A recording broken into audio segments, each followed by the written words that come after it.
আমি আপনাদের সামনে কথা বলতেছি, আমাকেও তো জেলে যাইতে হয়েছিল। কথা বলেন না কেন? আমার ভাই ছোট মুফতি ফয়জুল করিম, তাকে তো জেলে যাইতে হয়েছিল। সৈয়দ ইসহাক মোহাম্মদ আবুল খার, তাকেও তো জেলে যাইতে হয়েছিল। আমাদের 5 ভাইকে এই চরমনাই ঘটনা বিশ্বের সেখানে আমাদের বিরুদ্ধে কেস দিয়েছে এই বরিশালের নেতারা, চরমনের নেতারা, বিএনপি। তখন ক্ষমতায় কারা? বিএনপি। তখন আমাদের বিরুদ্ধে কেস দিয়েছে যে বিএনপির এক নেতার পকেট থেকে আমি নাকি 5,000 টাকা ছিনতাই করে নিছি। কেসের কয়েকটা গ্রাউন্ডের ভিতরে এই একটা পয়েন্ট, যে তার পকেট থেকে কত টাকা নিছি। এই যে বিশ্বের বাজারের ঘটনা, তখন আমি আসলাম বাড়ি, আমার চোখে অসুখ, কথা বলছেন, চাইতেও আমার কষ্ট হয়। তখন আমাকে কেস দিল, ফয়জমা একে দিল, আবুল খার একে দিল, জিএমএ একে দিল, এবার মুসাদ্দিবুল আল মাদানী কে দিল, 5 ভাই। আচ্ছা বলেন তো, এক বাপের 5টা সন্তান যদি জেলে যায়, তখন এই বাপের অবস্থা কি? সেই মায়ের কলিজাটা কি করে? এই কেসের গ্রাউন্ডের উপরে এই বরিশাল আদালত, ম্যাজিস্ট্রেট কোর্ট আমাদের বিরুদ্ধে 5 বছর সাজা দিয়ে দিয়েছে ঘোষণা। 5 বছর সাজা রায় এই বরিশাল ম্যাজিস্ট্রেট। এখন বলেন তো কোন দেশে বসবাস করেন? কি বিচার আছে? আর একটু আসতে কন আছে?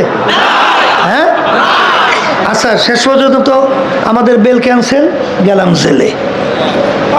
জেলে যাওয়ার পরে তো ওই মোটা রুটি আর ওই ডাইল তো খাইছি, কথা বলছে। ফজবেও গেল জেলে, আবুল খার হুজুরও গেল জেলে।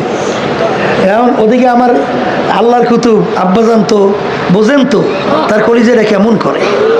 হ্যাঁ, খালি আফসোস করে, শব্দ ছাইড়ে দিয়া। আল্লাহর কুতুব বলেন দেখতেও যায় নাই, জেলে দেখতেও যায় না। বলছেন মালিক তোমার সফরদ করে দেব, বাস মালিকের সঙ্গে দিয়ে দেয় সফরদ করিয়া। শেষ পর্যন্ত বরিশাল আদালত 5 বছর দিল সাজা। আমরা করলাম হাইকোর্ট, হাইকোর্টে আমাদের পক্ষে দিল রায়। তখন বিএনপি ক্ষমতায়, সঙ্গে সঙ্গে ওই রায় ভ্যাকেট করাইয়া আবার সিঙ্গেল বেঞ্চ বসাইছে সুপ্রিম কোর্ট, একজন বিচারক। আবার আমাদের 5 বছর সাজা বহাল, মানে আবার আমরা 5 বছরের সাজা ফেরত আসামি। এখন আমাদের কোর্ট আছে সুপ্রিম কোর্ট, ফুল বেঞ্চ, এছাড়া কোনো কোর্টও নাই। কিন্তু দেখেন ভয়টা কোন জায়গায়, যেই বিচারক একজন আমাদের বিরুদ্ধে 5 বছর সাজা কি জারি রাখছে, সেই বিচারক কয়েকদিনের ব্যবধানে প্রধান বিচারপতি হয়ে গেছে। এখন আমরা যদি আপিল করি তাহলে করা লাগে তার কাছে। তবে আল্লাহ খাস মেহরবানি, যে 5 জন বিচারক তো বসে, তখন আলোচনার পরে আল্লাহ সেই কোর্ট থেকে আমাদেরকে খালাস দিচ্ছে। এখন বলেন এই বিএনপি, আওয়ামী লীগ, এই জাতীয় পার্টি যাই বলেন, এগুলো করছে কি? বৈশে বৈশে এই মানুষগুলোকে জেলে দিয়ে জীবন শেষ করছে। এই দেশের টাকাগুলো বিদেশে পাচার করছে। এখনো চরমনাইতে কিছু আছে, এরাও এখনো এই বিএনপি করে। কথা ঠিক না? ঠিক, ওদের তো ঘৃণাই নাই। আর আমরা তো চরমনাই সন্তান মাটি, আমাদের কোনো মিথ্যা কেসের মাধ্যমে জেলে নিল। তাই তোরা যদি ঠিক মানুষ হও, তাহলে সেই মিথ্যকদের, জালেমদের সহযোগিতা তোরা কিভাবে করো? কথা ঠিক না বা ঠিক? তবে একটা কথা আছে, আবু জাহেল তো আল্লাহর হাবিবের কথা কয় না, চাচা না? ও আবু জাহেল মার্কা ছিল, এখনো থাকবে, কিয়ামত পর্যন্ত আছে। তবে আমরা তো চাবো আবু জাহেল মার্কা একটাও না থাকুক। কি জোরে বলে? কথা ঠিক হবে, ও থাকবে, কথা ঠিক না? যেই কথা বলতে চাইছিলাম, এই পথে নামার পরে বিপদে শেষ আছে। হ্যাঁ, জানের ভয়, কথা কয় না, কেসের ভয়, মাইরের ভয়। আল্লাহ কত ফজল করি রহমাতুল্লাহ আলাই এক শ্রেণী বর্তমানে আলেম নামেও বাইরেছে, এরা আমাদেরকে বলে আমরা নাকি আওয়ামী লীগের দালালি করছি। নাউযুবিল্লাহি মিন যালিক। এরকম ফাগরি ফেরটা বাইন দিয়া এরকম খারার উপরে মিথ্যা কথা। ও আলেম তো দূরের কথা, ও তো মুসলমানই হইতে পারে না। আলেম তো দূরের কথা। যেই কথা বলতে চাইছিলাম শোনেন, দেখেন এই মুসলমান কি মিথ্যা কথা বলতে পারে? হ্যাঁ, মোল্লা জিউর রহমতুল্লাহ ইয়ালের কথা শোনেন নাই? কি শুনছেন? যাই বলতেছে, হজরত আপনি তো আপনার স্ত্রী বিধবা হয়ে গেছে, আপনার স্ত্রী বিধবা। শূন্য এমন কান্না শুরু করছে, আল্লাহ এখন বেচারির হবে কি? স্ত্রী বিধবা, এখন বেচারির কি হবে? এখন বসে বসে কান্দে আফসোস করে। এখন একজন বলতেছে, হুজুর আপনি কাঁদতেছেন কেন? কারণ আমার স্ত্রী বিধবা হয়ে গেছে, এখন আমার স্ত্রীর কি উপায় হবে? এই আফসোসে কান্দি। বলে, হুজুর আপনি থাকতে আপনার স্ত্রী বিধবা হয় কেমনে? ইন্নালিল্লাহ, তাও তো ঠিক কইছো, আসলে তো আমি আছি, তাহলে আমার স্ত্রী বিধবা হয় কেমন?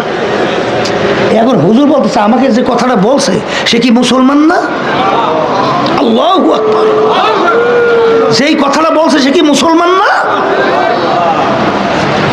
দেখেন, নিজের খেয়াল নাই যে আমি স্বামী, আমার স্ত্রী বিধবা হয় কেমনে? ওই বলছে মুসলমান, এমন বিশ্বাস ঢুকছে বিধবা হয়ে গেছে। এই বাস্তব না অবাস্তব? একই বুঝান যায়? এক কইলে কেউ বিশ্বাস করে, কিন্তু বাস্তব তো ঘটনা এইটাই। কি হইল ঘটনা? মুসলমান মিথ্যা কথা বলতে পারে? আর আলেম লকব লাগাইয়া পাগড়ি ফোরটা বান দিল, এই ফের খারার উপরে মনে হয় রাত্রের দিন বানাইয়া, দিনের রাত্র বানাইয়া সাত চলিবা, এরকম মিথ্যা কথা বলা আল্লাহর উপরে সবর্দ করে দিলাম, আল্লাহর কাছে সবর্দ করে দিলাম, আল্লাহর কাছে সবর্দ করে দিলাম। কারণ কি জানেন? শোনেন, কে কি বলবে তা জানি না, এই মিশন দিনের মিশন, এই মিশন হকের মিশন। তাই তুমি মিশনকে বিতর্কিত করবা? তুমি ইসলামের শত্রু, তুমি মানবতার শত্রু, তুমি দেশের শত্রু। আমরা বারবার বলছি যে খোদার কসম করে বলছি, আওয়ামী লীগের দালালি দূরের কথা, বাংলাদেশের ভিতরে আওয়ামী লীগের বিরুদ্ধে যত প্রোগ্রাম, যত বক্তব্য, যাহা কিছু আমাদের বাইরে করছে কারা? বলে আপনাকে বিরুদ্ধে কেস করে নাই, আপনাকে বিভিন্ন মাহফিল অনুষ্ঠান এগুলো করতে দেয়। এই আমাদের কেন্দ্রীয় নেতারা ছাত্র আন্দোলনের একসঙ্গে অফিসে ঢুকিয়া বিনা অপরাধে আওয়ামী লীগের সময় ওদেরকে ধৈর্য নিয়া উপরে পা টানাইয়া, এই আছে দায়িত্বশীল এখানে আছে না কেউ? আচ্ছা, ওই একজন আছে, এদেরকে নিয়া উপরে পা টানাইয়া কেন্দ্রীয় নেতাদেরকে, ওরা বলছে হুজুর যে মারা মারছে, হুজুর আমরা যে বাইসে যাবো বলতে পারি না। একজনে সেদিনকার বলতেছে, হুজুর থানার ভিতরে নিয়ে আমার রং গুড়ারে নখ পেলাস দিয়ে টাইনা টেনে ভালাই দিয়েছে। সেদিনকার কান্দে আর বলে, হুজুর এখন আমি ঠিক মতো দাঁড়াইতে পারি না। এই সেদিনকার আব্বাজান রহমতুল্লাহি আলাই তার বিরুদ্ধে এই আওয়ামী লীগের সময় 18টা পর্যন্ত কেস দিয়েছে। কয়টা কেস? আসতে বলে 18টা কেস দিয়েছে এই আওয়ামী লীগের সময়। কি জানেন না জানেন? তাইলে যারা বলে আমাদেরকে দালাল, আল্লাহর ফজল করমে আপনারা যাই না রাখেন, যারা চরমারিতে আসছেন, আপনারা কলিজার মধ্যে এই আস্থা রাখেন যে আল্লাহর ফজলের চর্ম নাই, আমরা আল্লাহর ফজলে আল্লাহ এবং আল্লাহর রসুলের দালাল, আর কারো দালাল না। এই আস্থা রাখেন, এই বিশ্বাস রাখেন, আল্লাহর ফজল করবে। দালাল কইলে ওদের কি আল্লাহ দালাল বলাইবে? এখন তো দেখাও যায়, এখন তো দেখাও যায়। এখন আল্লাহ রাব্বুল আলামিন ওই সিল ওদের লাগাই দিতেছে, কিন্তু আল্লাহ রাব্বুল আলামিন কিভাবে এই পিচ্ছিল রাস্তার মধ্যে ঘুরাইয়া বাইর করিয়া পরিষ্কার, কথা ঠিক না ভাই? ঠিক। যেই কথা বলতে চাইছিলাম, এটা একটা কাঁটাযুক্ত পথ না? সংক্ষেপে বলি, রাত্র বেশি হয়েছে, সবাই বেশি হয়েছে, সংক্ষেপে কিছু বলা তো লাগে, আপনারা নাহলে বুঝবেন কেমনে। শোনেন, এই যে এই কিছুদিন আগে 5ই আগস্ট, জুলাইয়ের কিছুদিন আগে বিএনপির সঙ্গে আমাদের অনেক খাতিরই না? ওরে খাতির, হ্যাঁ, বড় বড় নেতারা কথা বলতে থাকে, আমি বলি, এরা আবার ফেলান করে, আমি এবার ফেলান করি, কায়দা কত বুঝলেন? খাতির আর খাতির। আমাদের অফিসে আছে, আমি আবার টুপি পরাইয়ে দেই, আবার আমার একসঙ্গে নামাজ পড়ে। আমি কইলে নামাজ টামাজ পড়েন তো ঠিক মতো? বলে হুজুর মাঝে মাঝে 2 ওয়াক্ত যায়। আমি কইলে কেমন মুসলমান, মাঝে মাঝে পড়েন, মাঝে মাঝে পড়েন না? এই আজকে উজু করে নামাজ পড়া লাগবে, এই নামাজ টামাজ পড়াইয়া খাইয়েটাই একসঙ্গে। এইবার গেল, এই অসুস্থ, ওখানে একজন রোগী, স্বেচ্ছাসেবক, যাও তো মেডিকেল নিয়ে যাও। তাই যেই কথা বলতে চাইছিলাম, তাই শেষ পর্যন্ত খাতিরের কোনো অভাব আছে? কিন্তু যখন 5ই আগস্টের পরে যে কার্যক্রম শুরু করছে চাঁদাবাজি, ও আমি মনে ঠিক বলিনি, মুখ দিয়ে আসতে শব্দ বেরো, ভয় পাইতে কি শুরু করছে? চাঁদাবাজি, স্টেশন দখল, এই বিভিন্ন ঘাট দখল, এমনকি একটা পানের বিক্রেতা, কি কয় ওরে, পানের দোকান, ওই চাঁদার আওতার থেকে মুক্ত হয় নাই। আমি ওই কুমিল্লা যাইতে আছি, রাস্তার পাশে রহমতপুরীর বাসায় রাত্রে রয়েছে, বলছেন চোখ রহমতপুরি হুজুরে চেনেন না? ফল নিয়ে আসে, জিজ্ঞাসা করি দাম কেমন? কলে হুজুর এত। আমি বলি এত দাম কে? কলে হুজুর যার থেকে ফল আনছি সে বলতেছে, হুজুর এই যে ফলের দোকান রাস্তার পাশে করি, দৈনিক 1000 টাকা করে চাঁদা দেওয়া লাগে। তা হুজুর আমি কামাই করি কয় টাকা? এখন আমার এই টাকা তো এই ফলের উপর দিতে হইবে, কথা ঠিক না বেঠিক? এখন এইটা কি ন্যায় না অন্যায়? এখন এই অন্যায় দেখার পরে চুপ থাকবো, নাহলে গঙ্গা শয়তান অমুক কি এখন বাইরে লাগবে? এখন তো বলা শুরু করছি, এই চাঁদাবাজির জায়গা বাংলাদেশে থাকবে না, এইটা বন্ধ করো, স্টেশন দখল বন্ধ করো, নিজেরা ভাগবাটার সমস্যায় বাজায় 200-এর উপরে খুন করছো, বন্ধ করো, পাথর মারিয়া মারা বন্ধ করো, আইয়ামের জাহিলিয়াত আর এই বাংলার মানুষ দেখতে চায় না। যখন বলা শুরু করছি, এখন খাতির গেছে, রাস্তার ভিতরে নামিয়া এখন বলতে আছে, এই কি নেশা খায় মিথ্যা কয়, মিথ্যা বলে নেশা খায়, পিসাব সর্বনাশ, এবার কত ডঙ্করিয়া ডঙ্করিয়া কয়, মিথ্যা বলে নেশা খায়, পিসাব সর্বনাশ, আবার ওদের নেতারা ঘোষণা দেয়, পিসাব চর্মনাকে যেখানে পাইবে সেখানে সাইজ করবা, মানে মারিয়ে ফেলাও, বলছে না বলে নাই? এখন খাতির জমছে না? কি কথা কন রাখা না গেছে? কারণ কি? কারণ বোঝেন নাই? আল্লাহ রাসূল সাল্লাল্লাহু আলাইহি ওয়াসাল্লামকে এই আবু জাহাল মার্কারা স্বর্ণের চামিজ দিয়ে মুখে পালছে।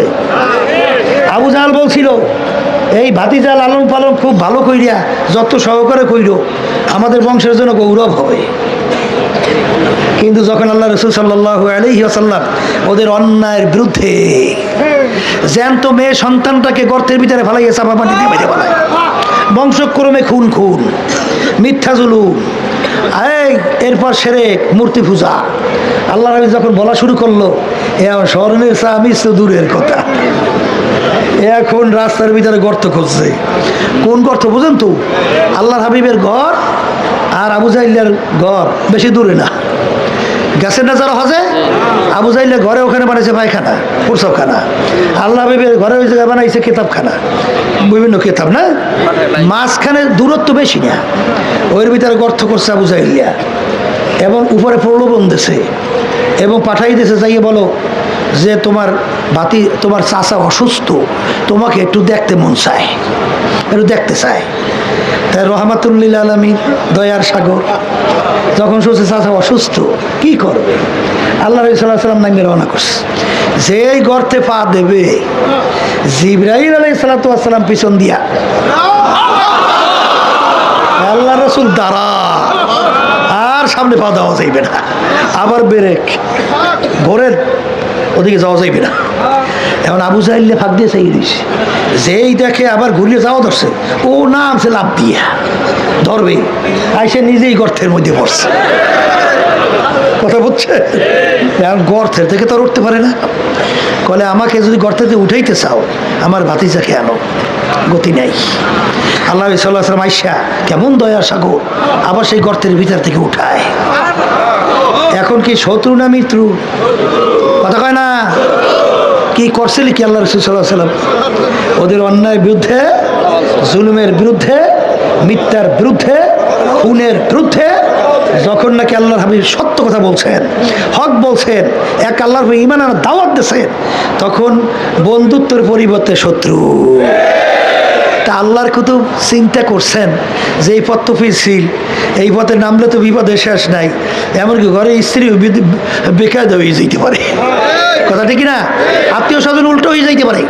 কিন্তু আল্লাহর কুতুব বলছেন যে আমি পুরা মুসলমান খাঁটি হইয়া কবরে যাইতে চাই। দিনের কোনো একটা অংশ আমি বাদ দিয়ে কবরে যাব, আল্লাহর কাছে জবাব দেবো কি? এই জন্যই পিচ্ছিল কাঁটাযুক্ত পথ আল্লাহর কুতুব বাইসে এই পথে হাঁটা শুরু করছে। কথা ঠিক না? হাঁটতে যাইয়া কেস, হাঁটতে যাইয়া সেই বগুড়ায় শেরপুরে তার গাড়ির উপরে আঘাত কইরা আল্লাহর কুতুবের গাড়ি কাজ পর্যন্ত ভেঙে ফেলাইছে। কি বগুড়ার মানুষ, শেরপুরে আছেন তো দুই একজন, ওই দেন বুঝলেন তো ঘটনা। এই এরপরে হুজুরদের কাছে এসে দোয়া চাইবে, এমন দেন না কত হুজুরের কাছে যায় না, কত করে দেয়। আবার একটা টুপি মাথার ভিতরে গাড়িয়া, এখন বিরাট আলেম হইয়া এইবার হুজুর দরবার দরবার দৌড়ে না, আসতে কয় দেয়। এই দৌড়ে না, দৌড়ে না, দৌড়ে বিভিন্ন খায় দেয়, সুযোগ নেওয়ার জন্য চেষ্টা করে না, করে তো, কিন্তু সর্বনাই ডরের সে ডুবাইবে না। কথা বলছে এই তাইলে আমাদের জন্য সমস্যা না? কথা কয় না কা? হ্যাঁ, আল্লাহর কুতুব বলছিলেন এগুলো শুনাইয়া দেয় ইমান মজবুতের জন্যে। তখন প্রেসিডেন্ট জিয়াউর রহমান আব্বাজান যখন বটগাছ পক্ষে হাফিজুর রহমানের পক্ষে নাম ছিল, কথা বোঝেন নাই, তখন আমাদের ফুফাজান প্রিন্সিপাল ছিল মাদ্রাসার, তাকে খবর দিয়ে নিয়ে বলছিল আপনার শালাকে থামান, যদি না থামান তাহলে মাদ্রাসা বন্ধ করে দেবো, অমুক করবো সমুক করবো। এখন ফুফাজান তো ভয়তে অস্থির, তরিকার কাজ বন্ধ করে দেবে, মাদ্রাসা বন্ধ করে দেবে, তার কেমন হইবে? এখন যখন ফুফাজান এসে বলছেন, আব্বাজান একটু ঝিমতরি বলতেছেন যে দুলামিয়া না, দুলামিয়া না, কি জানি, দুলাভাই, দুলাভাই কেন আব্বার বড় ছিল, এই দুলাভাই, আচ্ছা আমি একটা কথা বলি, হাফিজুর পক্ষে যে নামছি এটা কি আল্লাহ এবং আল্লাহ রসুলের রাজি খুশির জন্য, দিনের জন্য নামছি না অন্য কোনো কারণে? বলে না, দিনের জন্যে, আল্লাহ এবং রাজি খুশির জন্যে। আর তরিকার কাজ করি কার খুশির জন্য? আল্লাহ।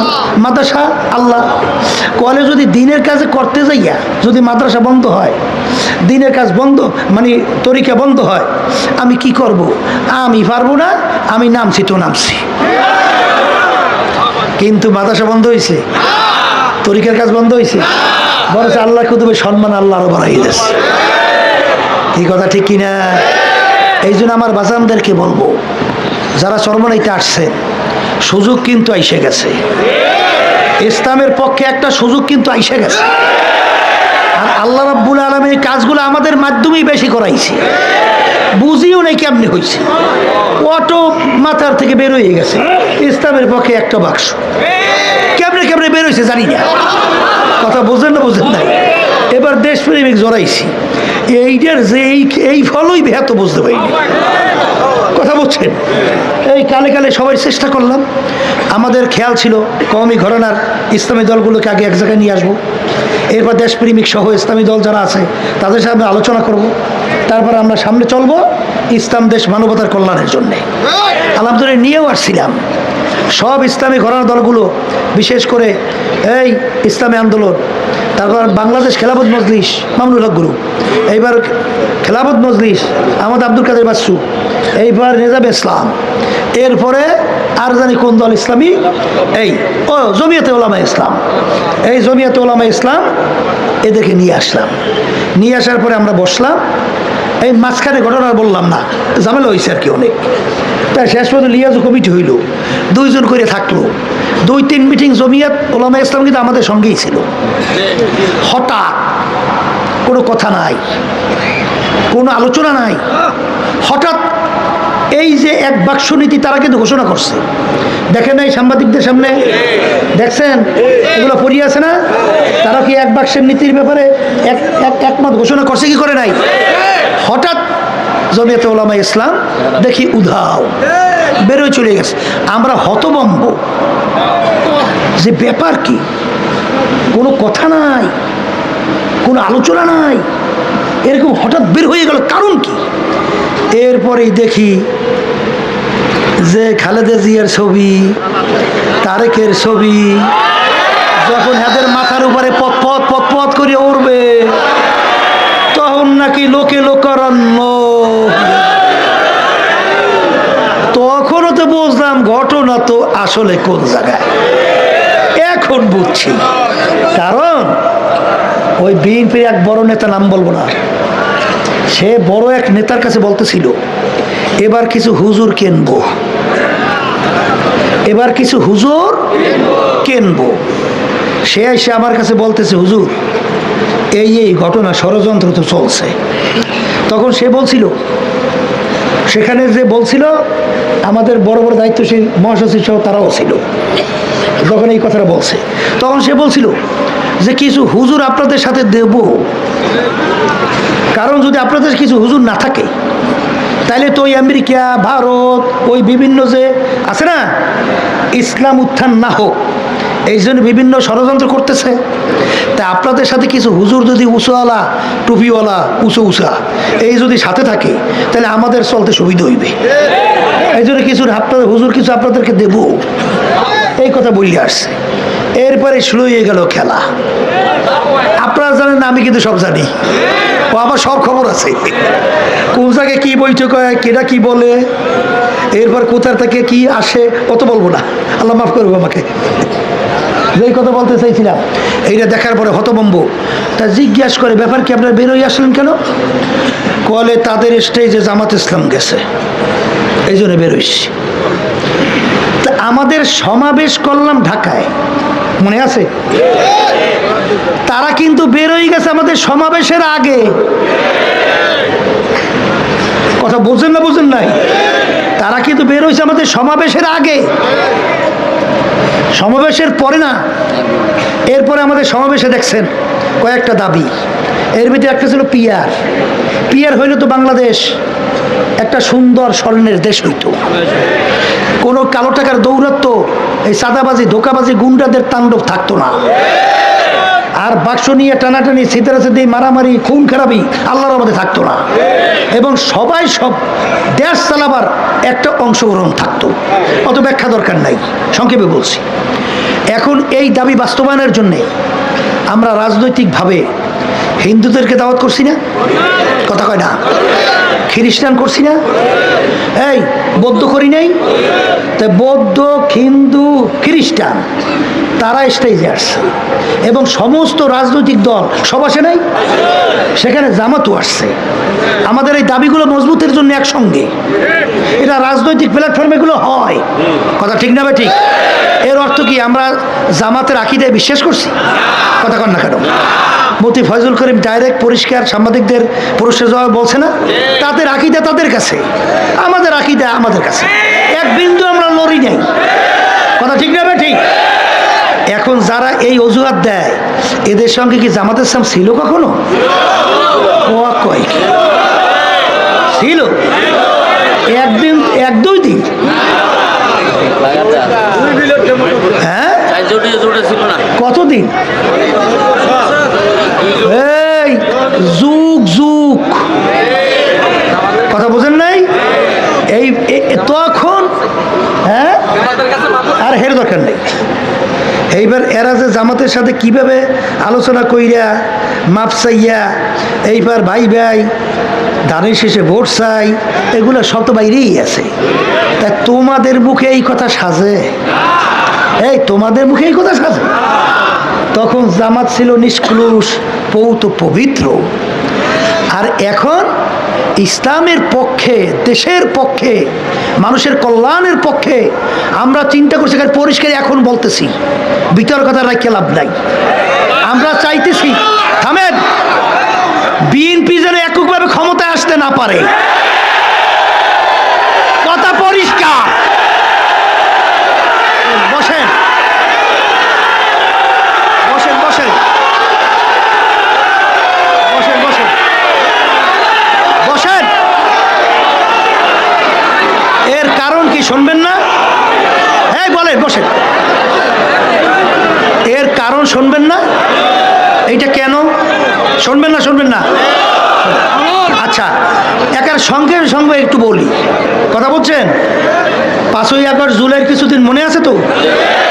হাজার হাজার মারকোল খালি হয়েছিল, শত শত পঙ্গু হয়েছে। পঙ্গু শত শত না, হাজার হাজার। চক্ষু হারাইছে প্রায় 700-র মতো। আরে আমার সামনে এসে দাঁড়াই রয়েছে, কি সুন্দর চেহারা, কি যুবক, টকবক টকটক টকটক করে। ওদিকে আমার সামনে দাঁড়াই রয়েছে 3-4 জন, চোখে দেখে না, চিরতরে চক্ষু হারাই ফেলছে। আর কোনোদিন দেখবে বলে জানি না। আল্লাহ থেকে দেখার তৌফিক দান করে। হায় হায়, এই হাজার হাজার উদীয়মান মেধাবী সন্তানগুলো আমাদের বাংলাদেশের ভবিষ্যৎ, হাফেজ, অনেক আলেম, আজকে এই অন্যায় প্রতিবাদে, দেশকে রক্ষার জন্যে, আজকে বৈষম্য দূর করার জন্যে, আজকে আমরাও তো সেইগুলির মুখে নামছি। কেন নামছি? এই দেশটার জন্যে, ইসলামের কল্যাণের জন্যে, মানবতার কল্যাণের জন্য। কথা ঠিক কিনা? কিন্তু এখানে কিন্তু ডালমে কুছ কালো হয়, কথা বলছেন? সেখানে অভ্যুত্থানের সরকার, প্রেসিডেন্ট থাকলে সংবিধান জারি, সংবিধান বিলুপ্ত হয় না। আর প্রেসিডেন্ট না থাকলে সংবিধান। তাই প্রেসিডেন্ট সরানোর ব্যাপারে আপত্তি জানাইছে কারা? আস্তে কয়, আর একটু আস্তে কয়। আচ্ছা, তো এই যারা গণ অভ্যুত্থান করছে, এই অভ্যুত্থানের এটা কি চাহিদা না উল্টা? আচ্ছা, গেল গেল। আচ্ছা, এরপরে আমাদের দাবি কি ছিল? মৌলিক সংস্কার। কথা বলে না? কি সবার দাবি ছিল? আচ্ছা, আমরা সবাই নামছি মৌলিক সংস্কারের জন্যে। এরপরে দৃশ্যমান বিচার। এই যে এতগুলো মানুষ মাইরে ফেলাইলো, এই দেশেটাকে পাচার করলো, পঙ্গু হলো, আয়নাগার হলো, পিলখানা হলো, এগুলো বিচার লাগবে না? এটা সবার দাবি কিনা? আচ্ছা, তাই সংস্কার, দৃশ্যমান বিচার। আচ্ছা, এরপরে হইল জাতীয় নির্বাচন। কথা ঠিক? এই তিনটাই তো। আচ্ছা, আপনারা কি দেখছেন? সংস্কার এবং দৃশ্যমান বিচারের চেয়ে জাতীয় নির্বাচনের অগ্রাধিকার দেশে কারা? আমি কিন্তু বিএনপির নাম বলি নাই, আমি কিন্তু বলি নাই। আমার আবার গালি শুরু করবে। আমি কিন্তু বলি নাই। কারা কারা? আচ্ছা আচ্ছা, এখন বলেন, এই বিচারটা দৃশ্যমান না হোক, মৌলিক সংস্কার না হোক, আওয়ামী লীগ আবার ফিরিয়ে আসুক, এইটা চায় কারা? এইটা ভারত চায়। ভারত কারা চায়? আবার জোরে বলেন। এখন আল্লাহ মাফ করুক, দিলের খবর তো আর জানি না, তবে তাদের কথার সাথে কাজের সাথে, ভারতের কথার সাথে কাজের সাথে কেমন জানি একটু মেলতে চায়। আমাকে সন্দেহ বাড়ছে। আল্লাহ মাফ করুক, এরকম না হোক, এটা চাই। কিন্তু ব্যাপারটা কেমন যেন একটু সন্দেহ হয়, একটু সন্দেহ হয়। কথা বলছেন? ওই যে বলছি, বিএনপি একভাবে ক্ষমতায় যেন না আসে। যখন আওয়ামী লীগ তাদের কার্যক্রম বিচার না হওয়া পর্যন্ত নিষিদ্ধ, এই জন্য রাজপথে আমরা নামছি। এইটার বিরোধিতা করছে কারা? তামসারা দেখেন, তামসারা দেখেন কারা? আচ্ছা, তাইলে দেশের যে মৌলিক পরিবর্তনগুলো, সংস্কারগুলো দরকার, এগুলো সব বাধা দেখতেছি বাংলাদেশের ভিতরে কয়েকবার দেশ চালাইছে। কথা ঠিক না? এখন আমাদের ভয় হয়, গ্রামে একটা কথা আছে, চুন খাইয়া মুখ পড়ছে, চুন খাইয়া মুখ পড়ছে। চুনের রং কি? দধি নিয়ে আসছে, দধি তো শরীরের জন্য ভালো, কিন্তু এখন ও তো দধিও ছেড়ে না, চুনও ছেড়ে না। যখন ওই দধি দেখছে, ও তো হঠাৎ আশঙ্কালা হয়ে উঠছে, সর্বনাশ, খাওয়া যাবে না, আমার মুখ পুড়িয়ে গেছে, সরাও। কিন্তু ওটা তো চুন না, দই। তা এখন এদের এই কার্যক্রম ওই জুলাই, ওই 5ই আগস্ট, ওই নজরে দেখলি আমরা স্যাপটা খাই উঠি। আমরা যখন রাস্তায়, তখন দেখি আশরাফুল মাখলুকাত মানুষ, তাদের মগজগুলো বাইরেই পড়ে আছে, মানুষগুলো পাখির মতো রাস্তায় পড়ে রয়েছে। তখনও মায়ের কান্না বন্ধ হয় নাই, জোরে জোরে চিল্লাই চিল্লাই বলে, আমার সন্তান আজকে কয়েকদিন পর্যন্ত আমাকে মা বলে ডাক দেয় না। আজকে সেই আবু সাঈদের সেই 2 হাত প্রসারিত করে দেশের জন্য গুলি পাখির মতো লাগার পরে আস্তে রাস্তায় লুটে গেল, আমাদের দৃশ্য এখনো যায় না। আর সেই অবস্থায় এককভাবে যদি আবার বিএনপি ক্ষমতায় আসে, তাইলে আল্লাহ মাফ করুক জানি না, আল্লাহ মাফ করুক জানি না, আল্লাহ না ঘটাও, তাহলে বাইপাস রোড আবার কিন্তু সেই ভারত ঢুকবে, আবার কিন্তু সেই আওয়ামী লীগ সহ সব। আওয়ামী লীগ খারাপ না, আওয়ামী লীগের ভিতরে অনেক দেশ প্রেমিক মনে করিয়া হয়তো বা দল করে, সব তো আর খুন খারাপের সাথে জড়িত না। কথা ঠিক না? ঠিক। ওই কিন্তু দুষ্কৃতিকারী আবার ঢুকবে, আবার সেই চাঁদাবাজদের দৌড়তে বেড়ে যাবে, আবার মায়ের কোন সন্তান হারা পরিবেশ হবে, আবার আমাদের দেশ গোলামের জিঞ্জিরের মধ্যে আবদ্ধ হবে,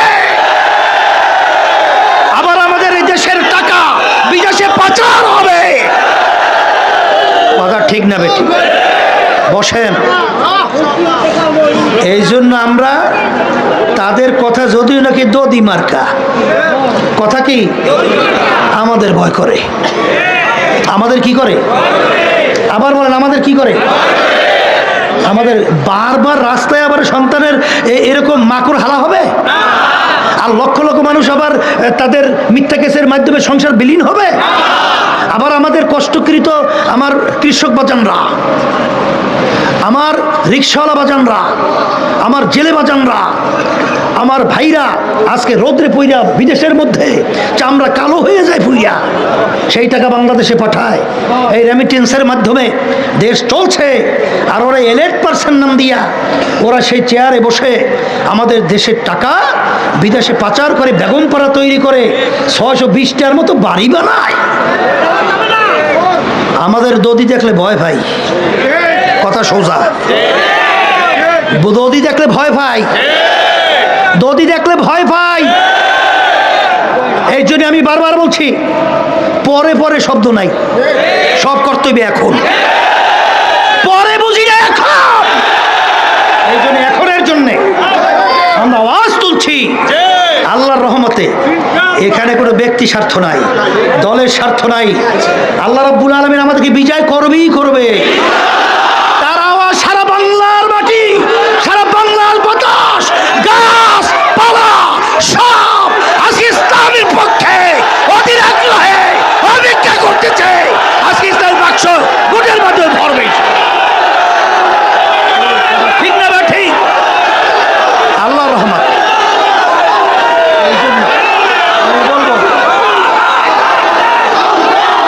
বসেন বসেন বসেন বসেন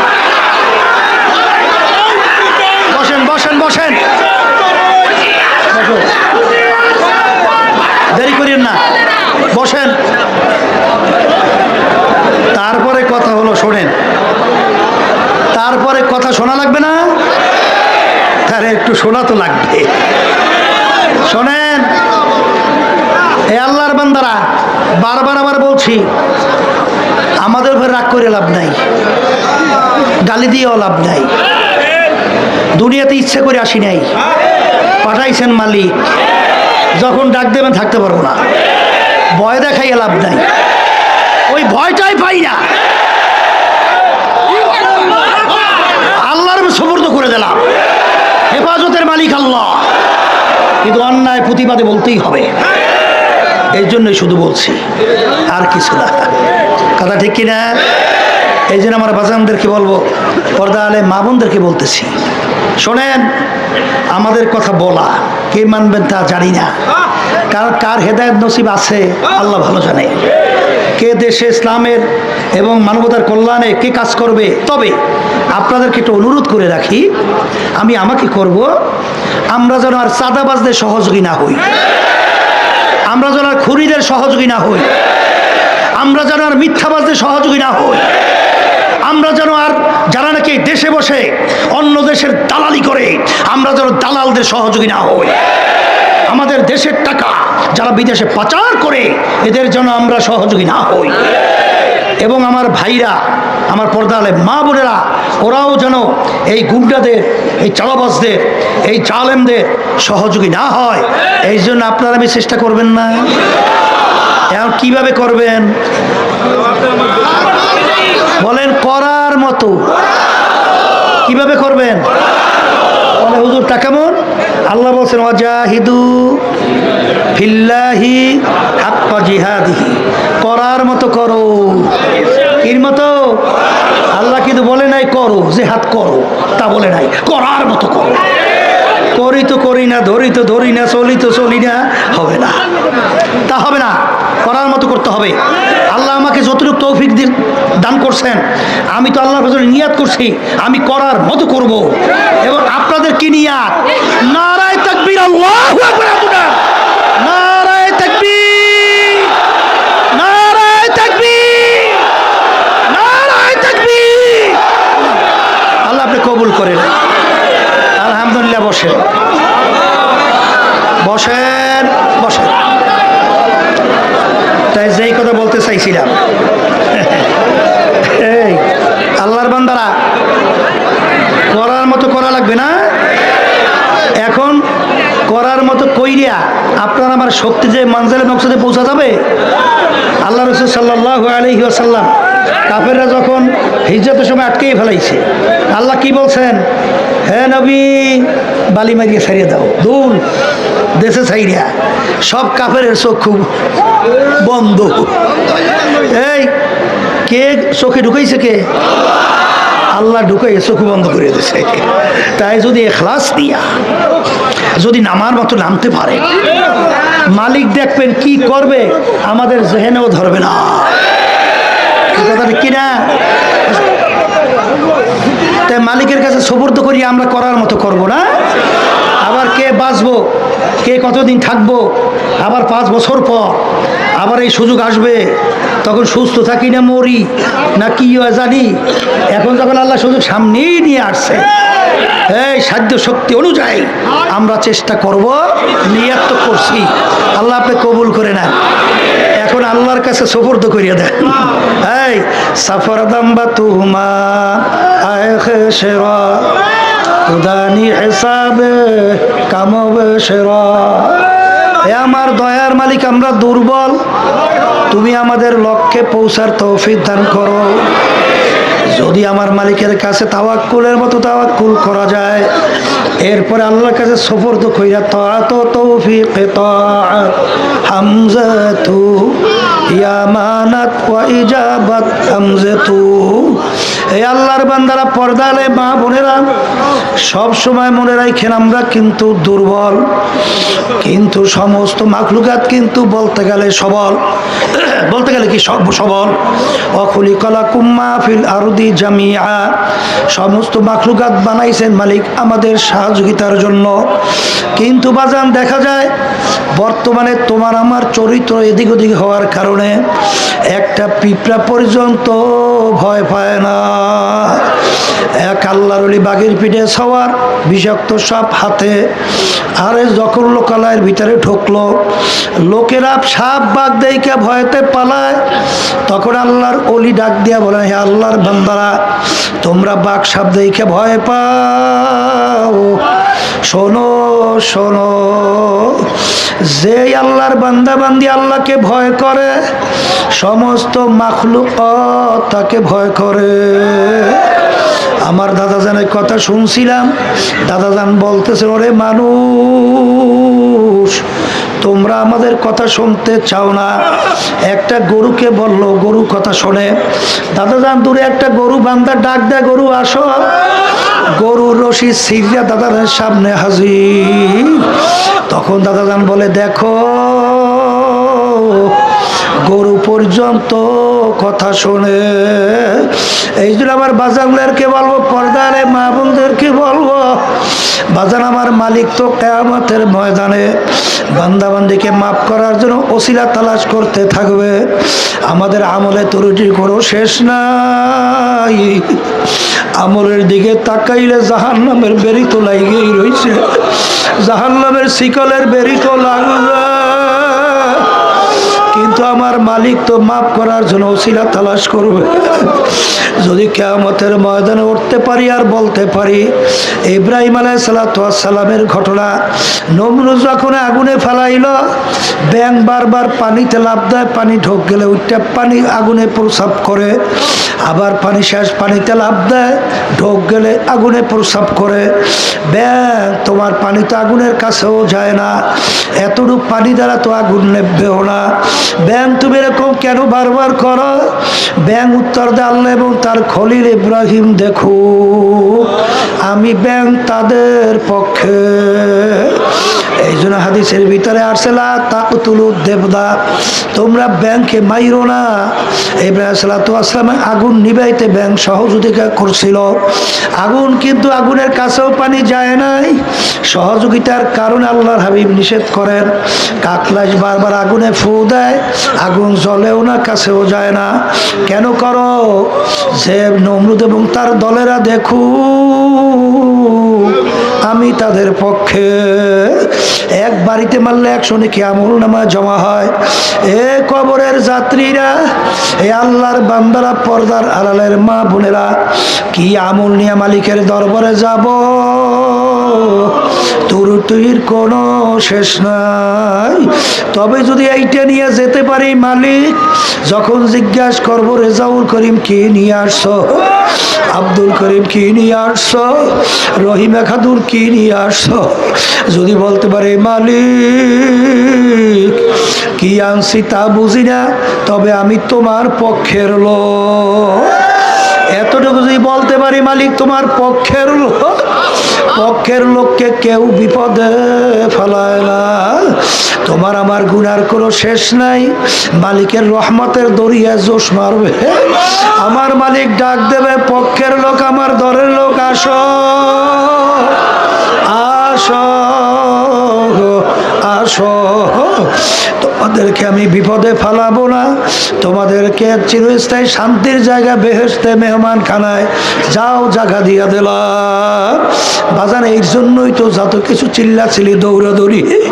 এ আল্লাহর বান্দারা, পর্দালের মা বোনেরা, আল্লাহর কুতুব চিল্লাইয়া কবরে চইলা গেল। আল্লাহর কুতুব কিন্তু ওই গাদার মতো চিনির বস্তা টানছে, স্বাদ পায় নাই। আমরাও কিন্তু আল্লাহর ফজল করবে ওই চিনির বস্তাটাই নিয়ে যাব, স্বাদ দরকার না।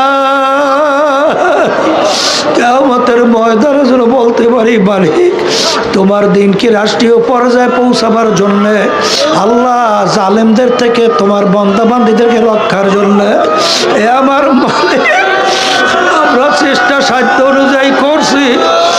এতটুকু যদি বলতে পারি,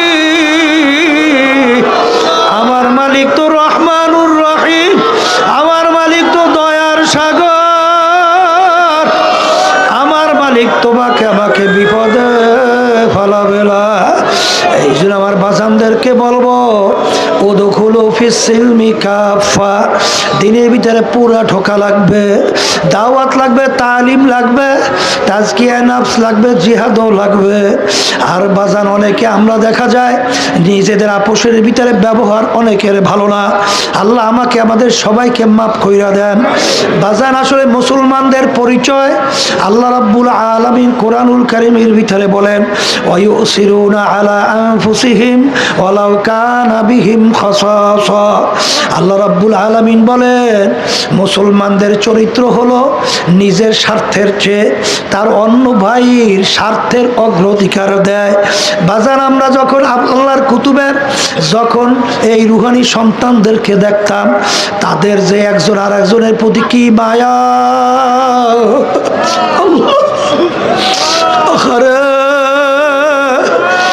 কিন্তু আজকে দেখা যায় আর নিজেদের ভিতরে শত্রুতা। আসলে তোমার ভিতরে মুসলমানি চরিত্রই ঢোকে নাই। বাজানা পোষের ভিতরে মোমবাতির মতো ব্যবহার করো, নিজের দোষ তালাশ করো, অন্যের দোষ তালাশ কম করো। দেখবা আল্লাহর ফজলে আল্লাহর রহমত তোমার প্রতি বেধড়ক ভাবে আসতে থাকবে। আর সম্মানের মালিক আল্লাহ, ইজ্জত দেওয়ার মালিক আল্লাহ। আমার মালিক কিভাবে দেবে তার এলেমে আছে, অত পাগলামি বাদ দাও। সম্মান চাইলে পাওয়া যায় না, আরে দোয়া চাইলে পাওয়া যায় না। বেড়া ভাইঙ্গা ঘরের ভিতরে দোয়া ঢোকে, আর সম্মান আল্লাহর পক্ষ থেকে মালিক দান করে। জোরে বলেন কথা ঠিক কিনা? ওই যে আব্বাজান প্রায় শুনাইতেন, বাজান আমি তো ফজলুল করিম চিন্তাও করতে পারি নাই, আমি তো এত অসুস্থ এবং বয়ানও করতে জানতাম না, কিন্তু আল্লাহ রাব্বুল আলামিন তো করাইতেছেন, করতেছি। আর এমন সম্মান মালিক দান করছে, না জানি কিয়ামতের ময়দানে আমার মালিক অসম্মান না করে। এই কথা বলে আল্লাহর কুতুব আল্লাহ মালিক আমাদেরকে দুনিয়াতে সম্মানিত বানাইলা। আল্লাহ মাফ করেন, আল্লাহ না করেন, আল্লাহু আকবার। আবার কিয়ামতের ময়দানে যাবার অসম্মান মালিক না করে, মালিক অসম্মান কইরে আল্লাহ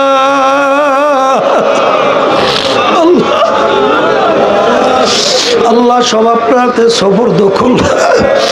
মালিক পুরা দিনের মধ্যে চলার তৌফিক আপনি দান করে, আপনার মোহাব্বত প্রিয়জনের মোহাব্বত পয়দা করে দেয়। আল্লাহ যে আযাব আপনি ঘোষণা করছে, ওই আযাব এক সেকেন্ডে সহ্য করা আমাদের কারণাই। কারণ আমার মালিক বলবেন যদি ঠিক মতো হুকুম না পালন কইরা যদি উঠি, আমার মালিক বলেন ফাগুল্লুহু, ওদেরকে বান্ধ। ইমাম গজ্জালী রহমাতুল্লাহি আলাইহি লেখেন 10 সূরাতে মানুষ কিয়ামতের ময়দানে উঠবে, কারণ আমার মালিক তার কুদরতি হাতের মাধ্যমে আমাদের চেহারা মোবারক তৈরি করছে। এই চেহারার মানুষ কিভাবে জাহান্নামে দেবে, এই জন্য সূরাত পরিবর্তন ঘটাইয়া যার ভিতরে কুত্তার চরিত্র বেশি থাকবে কুকুরের সূরাতে উঠবে, যার ভিতরে বানরের সূরাত থাকবে তার কিয়ামতের ময়দানে বানরের সূরাতে উঠবে, শুয়োরের সূরাত থাকবে শুয়োরের সূরাতে উঠবে। আখারে কারণ এই সূরাতের মানুষ আমার মালিক কিভাবে জাহান্নামে ফালাইবে। আল্লাহ তুমি আমাদেরকে আশরাফুল মাখলুকাত হিসাবে কবুল করো, সেইভাবে কিয়ামতের ময়দানে উঠাইও। ওই আযাব সহ্য করার শক্তি আমাদের নাই। এখন সবাই মালিকের সঙ্গে একটু সম্পর্ক করেন, একটু খেয়াল সহকারে অল্প সময় মাওলার জিকির করেন। যখন লা বইলা মাথা ডান ঘুরাবেন, খেয়াল করবেন আল্লাহ বাদে কেহ মাবুদ নাই। ইল্লাল্লাহ বইলা কলবের পরে ধাক্কা দেবে, আমার কলবে আল্লাহই আছে। আল্লাহ আল্লাহ জিকির করবে না কেবল কবরে মাঝখানে ঠালা জায়গা। মালিক তাকাইয়া তাকাইয়া রহমতের নজরে বলতেছেন, বান্দা আমাকে বোলাও খা।